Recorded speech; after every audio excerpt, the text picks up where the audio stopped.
What the heck is going on underneath the Great Pyramids?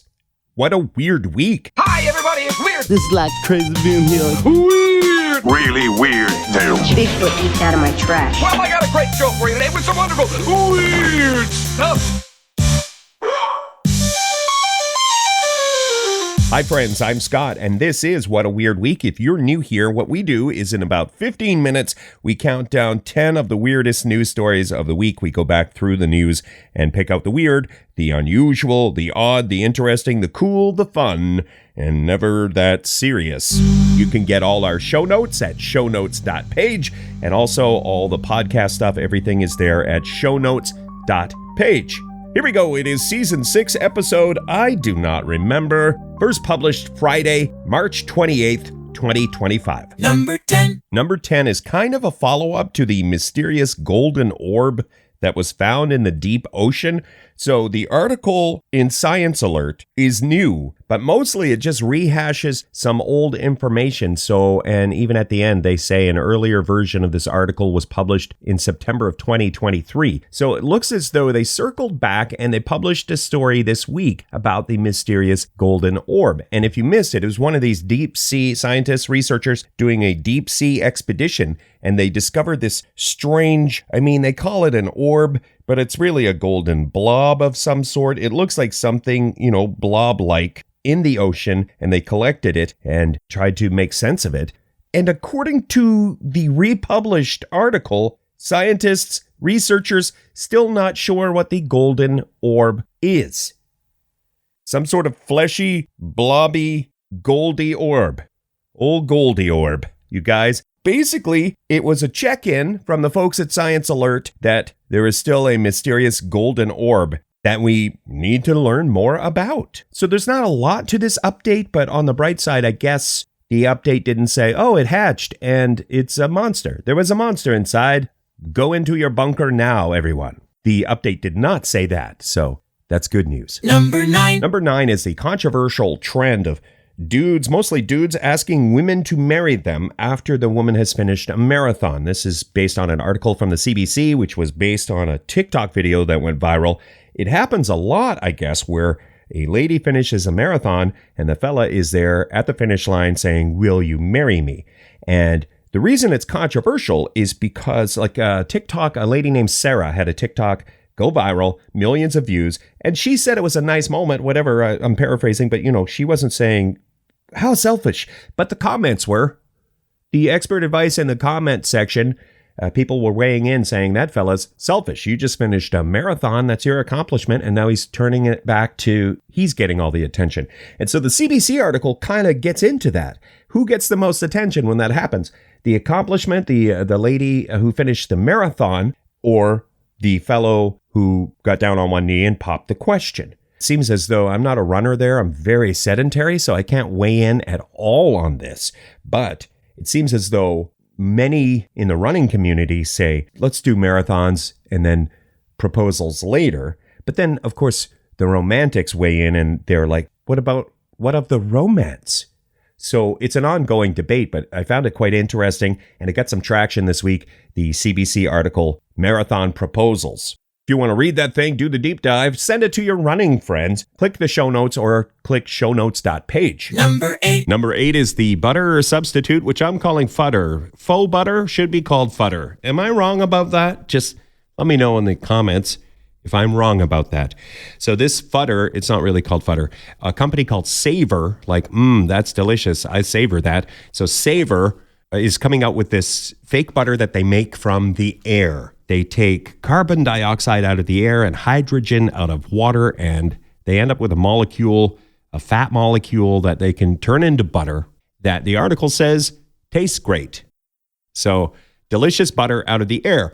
And the thing is, they're hoping to save the world with their fake butter because harvesting, right now, bakeries and restaurants, a lot of times we rely on palm oil, and palm oil harvesting is not great for the environment and also not great economically. If you could make something out of air that could replace palm oil, well, that might save us all, or at least be better for the environment.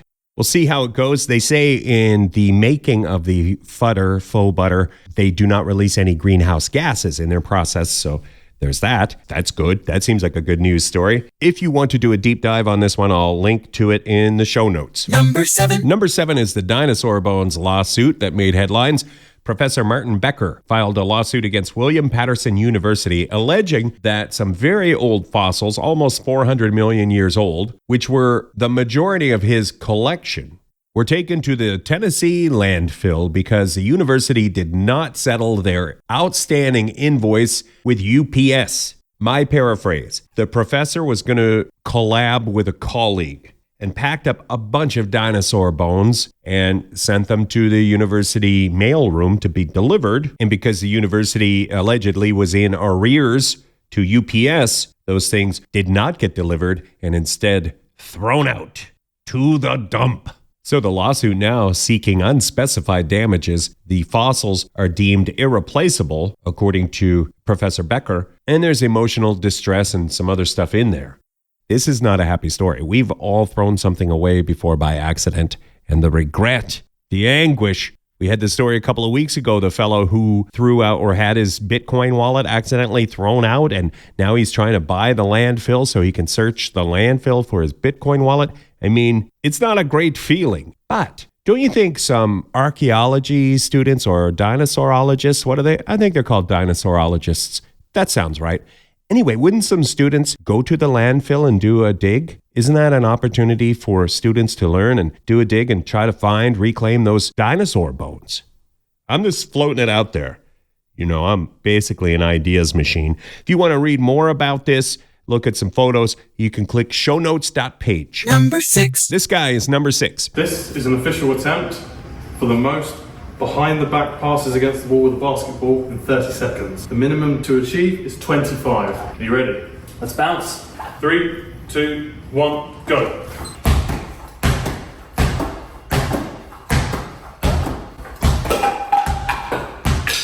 That's David Recordbreaker Rush. My opinion, he's out of control, you guys. Let me run down the story for you. So he is the fellow, he has the Guinness World Record for having the most concurrent Guinness World Records. He went to their headquarters with a basketball and a dream. He wanted to do the old behind the back pass, bounce it off the wall, catch it, and repeat. If you could get 25 of those, right, that's a world record. So that's what he wanted to set. But he's out of control. He went Hulk smash. I don't know, that's what I'm calling it. Full-on Hulk smash mode, where he started breaking the world record and a sign fell off the wall at the Guinness World Records headquarters. He's destroying signage now in his quest for world domination. David Recordbreaker Rush. If you want to see the video, we link to that in the show notes. By the way, not only did David Rush shatter the sign, he also shattered the world record. The new record behind the back passes 38. Number 5. Number 5 is the United Airlines flight diverted due to pilot's missing passport. This happened the other day, flight 198 from LA to Shanghai. It had to be diverted to San Francisco because the pilot realized, I don't have my passport, so I can't go to there. About a 6-hour delay for passengers. They landed in San Francisco and a new crew had to come on board and fly on to Shanghai. Always sucks when you forget your passport. And there's always that moment where you think, well, maybe they just let me, maybe I don't need it. What if I just talk my way into this country? Seems like that wasn't an option this time around. Number 4. Okay, number 4, at time of recording, this one is not solved yet. And before you click the photo, you might want to because it's interesting, but it's super terrifying also. The headline is Mysterious Skeleton-like Figure Found on UK Beach. And that's kind of it. Earlier this month, beachgoers found this bizarre thing. It looks like an evil mermaid to me. The skeleton of an evil mermaid, perhaps. And now there's all kinds of speculation. So far, it hasn't been solved. What the heck is the thing? They found it. It was classic. Mysterious thing washes up on beach scenario. Partly buried in the sand. There's seaweed in that. And then, they clean away the sand. They dig around and they're like, hello, Gulf, what's this? Because they're in the United Kingdom. If you're tuned in right now in the United Kingdom, I'm sorry. That was cheeky. So the theories right now, what is the thing? Perhaps it washed up. It's from a boat. Some kind of Halloween decoration from a Halloween boat? Those Halloween boats? Anyway, it could be anything at this juncture. I'm guessing evil mermaid. It's finally evidence of an evil mermaid. This story, we linked to the New York Post write-up about the freaky thing. If you want to have a look, shownotes.page. Number 3. Number 3 is another mystery that is yet to be solved at time of recording. I don't like it when they're not solved. This one, you guys, a little bit scary. The FAA investigation into an ice chunk incident that broke through a roof. An ice chunk falls from the sky, right? Breaks through the roof of a home. Number 1, you're always thankful no one was injured. Number 2, you always assume somebody flushed on an airplane and that fell through the atmosphere. Whatever got flushed froze and boom, through the roof, right? The FAA, in this case, they contacted all the airlines. They looked into planes for water leaks, that sort of thing. They say there's no evidence to support the theory that the ice chunk came from a plane. So mysterious ice chunk falls from the sky, and it was 6 feet by 3 feet. Like, that's an iceberg. That's basically an iceberg falling from the sky, right? All right, a mini iceberg. What if giant hailstones become a thing?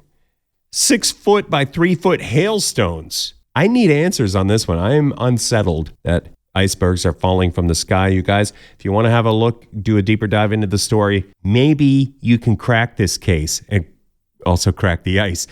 Go to shownotes.page. Honorable mention.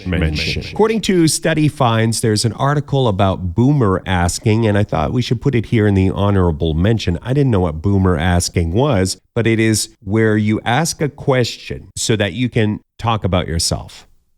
As an example, what's your favorite podcast? Because mine is this one, this very one. And let me tell you how I create it. See, I was boomerasking. That was just me play acting, you guys. I would never really do that. Anyway, according to the social scientists or the studiers of things, we don't like it when people do boomerasking. Doesn't matter what you're talking about. Doesn't matter if you've got good information. If you approach it through the strategy of boomerasking, according to thousands of participants in this study, it ain't great to do the boomerasking. Number 2. Number 2 is the very long basketball game for charity. A bunch of dudes from an Atlanta-based nonprofit played basketball for 121 hours and 3 minutes.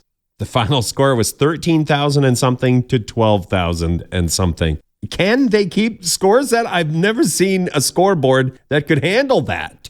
Kudos to the scorekeepers also. And, of course, to the players and everyone who gave to the charity. Number 1. Let's get into this number 1 story, the Great Pyramids Mystery. If you haven't seen this, if the headlines have not crossed your feeds, then I question your commitment to all things mysterious, because this did generate some excitement.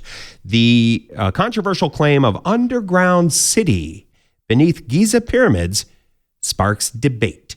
Italian and Scottish researchers using a certain kind of radar technology claim to have discovered a vast, I'm going to say super vast, underground city underneath the pyramids, the Giza pyramids. They say perhaps 10 times larger than the pyramids themselves, the structures deep underneath the pyramids. The tubes and the cubes, the tubes and cubes under the pyramids, you guys. So there is some controversy about this. The researchers say this is how we did it. They show their work, but it's not yet peer reviewed. And Egyptologists and experts have weighed in saying, hey, let's not be hasty.